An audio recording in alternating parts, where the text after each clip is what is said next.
Hi friends, வணக்கம் and welcome back to my channel Dara's Cooking Demo. நம்ம பார்க்க போகிற ரெசிபி ஒரு லாக்டவுன் ரெசிபி. வீட்டில் இருக்கிற திங்ஸ் வச்சு எவ்வளோ டேஸ்டியாக சூப்பரான ஒரு ரோட் சைடு காளான் மசாலா எப்படி செய்கிறதுன்னு தான் நம்ம பார்க்க போகிறோம். ஆக்சுவலாக கடையில் நம்ம காளான் மசாலானா காளான் போட்டு செய்வாங்கன்னு நினச்சிட்ருக்குறோம். ஆனால் ஆக்சுவலாக கேபேஜ் முட்டைக்கோஸ் வச்சு தான் செய்வாங்க. அதனால் அந்த டிஷ் அவ்வளோ டேஸ்ட்டாக இருக்குது. இன்றைக்கி நம்ம அந்த டிஷ் தான் பார்க்க போகிறோம். ஏன் லாக்டவுன் டிஷ்ஷுன்னு சொல்கிறேன்னு சொன்னால் நம்ம வீட்டில் இருக்கிற இன்க்ரீடியன்ஸ் வச்சு எப்படி டேஸ்ட்டாக பண்ணலாங்கிறத நம்ம இந்த வீடியோவில் பார்க்கலாம். இப்போ ஒரு மிக்சிங் பவுலில் ஆக்சுவலாக கடையில் வெறும் முட்டைக்கோஸ் மட்டும்தான் யூஸ் பண்ணி செய்வாங்க. அதனால தான் இந்த டிஷ் அவ்வளோ டேஸ்ட்டாக இருக்குது. இப்போ நான் ஒரு பவுல் முட்டைக்கோஸ் எடுத்துக்கிறேன். இன்னொரு பவுல் காளான் சின்ன சின்னதாக கட் பண்ணி நல்லா கழுவிட்டு கட் பண்ணி எடுத்து வச்சுருக்கேன். அதை இதில் சேர்த்துடலாம். ஆக்சுவலாக நான் இப்போ அது கொஞ்சம் பெரிய பவுலில் ட்ரான்ஸ்ஃபர் பண்ணிக்கிறேன்.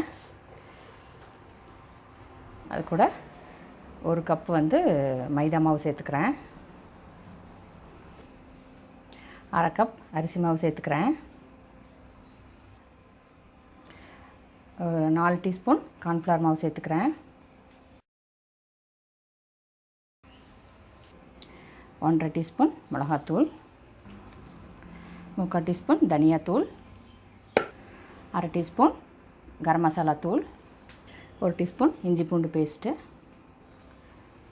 இதுக்கு தேவையான சால்ட் எல்லாம் போட்டுட்டு முதல்ல தண்ணி சேர்த்தாமல் நல்லா மிக்ஸ் பண்ணிக்கலாம். ஏன்னா நம்ம அந்த முட்டைக்கோஸ் கழுவுனதுலேயே எல்லாம் தண்ணி இருக்கும்.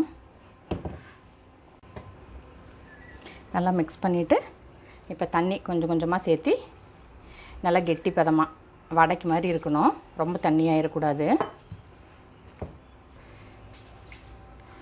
கொஞ்சம் கொஞ்சமாக தண்ணி ஊற்றி இல்லை நல்லா மிக்ஸ் பண்ணிக்கலாம்.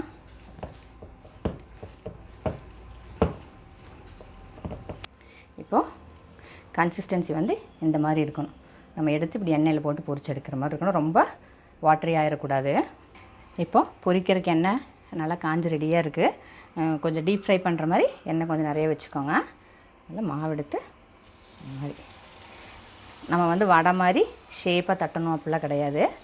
சும்மா அப்படியே கிள்ளி கிள்ளி விட்ட மாதிரி போட்டுடலாம். ஏன்னா நம்ம திருப்பி நம்ம நல்லா சின்ன சின்னதாக உதுத்து விட்டு தான் நம்ம திருப்பி செய்ய போகிறோம். இந்த மாதிரி போட்டு ஒரு சைடு நல்லா செவந்ததுக்கப்புறம் திருப்பி விட்டு 2 சைடு நல்லா கோல்டன் ப்ரௌனாக வர வரைக்கும் நம்ம நல்லா பொரிச்சு எடுத்துக்கலாம். இப்போது ஒரு சைடு வெந்துருச்சு, இன்னொரு சைடு திருப்பி போடலாம்.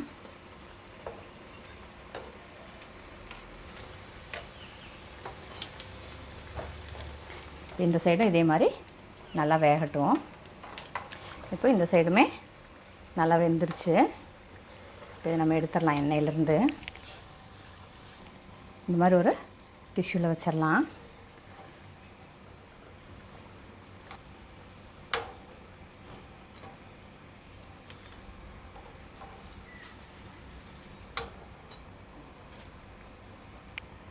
எல்லாத்தையுமே எடுத்து இந்த மாதிரி டிஷ்யூவில் வச்சிடலாம். இது தனியாக எப்படி ஸ்நாக்காக சாப்பிட்றதுக்கே ரொம்ப ரொம்ப டேஸ்ட்டாக இருக்கும். நம்ம எடுத்து வச்சுருக்க எல்லா மாவும் இதே மாதிரி பொரிச்சு எடுத்துடலாம். இப்போ இதுவுமே நல்லா 2 பக்கம் நல்லா செவந்து நல்லா பொரிஞ்சு வந்துருச்சு. நம்ம எண்ணெயிலேருந்து எடுத்து டிஷ்யூவில் வச்சிடலாம். சும்மா ஸ்நாக்காக சாப்பிட்றதுக்கே அவ்வளோ கிறிஸ்பியாக டேஸ்ட்டு சூப்பராக இருக்குது. இதே மாதிரி நம்ம வச்சுருக்க எல்லா மாவையும் இதே மாதிரி பொரிச்சு எடுத்துக்கலாம். இப்போ நம்ம எடுத்து வச்ச அந்த மாவெல்லாம் பொரிச்சு எடுத்ததை இந்த மாதிரி சின்ன சின்னதாக பிச்சு நம்ம ரெடியாக வச்சுக்கலாம். இப்போ இன்னொரு பேனில் ஒரு 3 ஸ்பூன் எண்ணெய் ஊற்றிருக்கிறேன். நான் எண்ணெய் காஞ்சோன்னே ஒரு 2 பெரிய வெங்காயம் நல்லா ஃபைனாக சாப் பண்ணியிருக்கேன். அதை அதில் சேர்த்துடலாம். நல்லா ஃப்ரை பண்ணிக்கலாம். வெங்காயம் ஓரளவுக்கு வதங்கினோடனே 2 பச்சை மிளகாய் ஃபைனாக சாப் பண்ணியிருக்கேன். அது இதில் சேர்த்துட்றேன். அதுக்கு அடுத்தது எடுத்து வச்சுருக்க 1 ஸ்பூன் இஞ்சி பூண்டு பேஸ்ட் அதே சேர்த்துடலாம். இஞ்சி பூண்டு பேஸ்ட்டு ரா ஸ்மெல் போகிற வரைக்கும் நல்லா இந்த எண்ணெயிலே நல்லா வெங்காயத்து கூட சேர்த்து வதக்கிக்கலாம். வெங்காயம், பச்சை மிளகாய், இஞ்சி பூண்டு பேஸ்ட்டு எல்லாம் நல்லா வதங்கிருச்சு. 1 டீஸ்பூன் கிட்ட மிளகாத்தூள் சேர்த்துக்கிறேன்.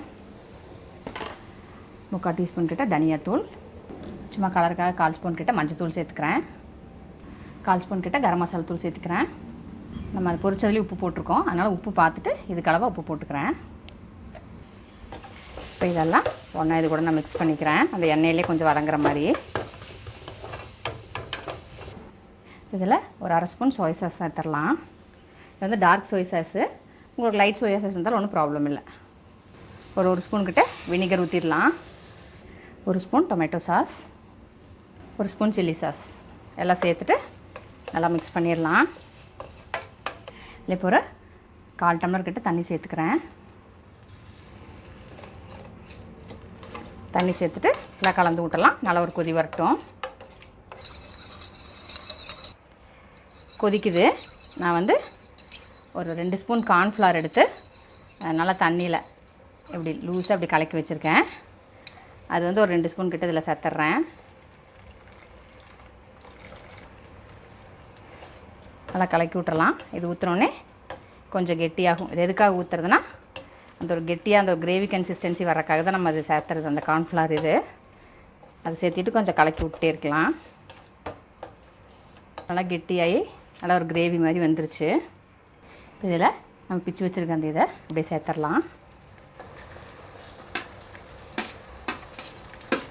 சேர்த்துட்டு நல்லா கலக்கி விட்டுறலாம். எல்லாம் ஒன்றா சேர்ற மாதிரி.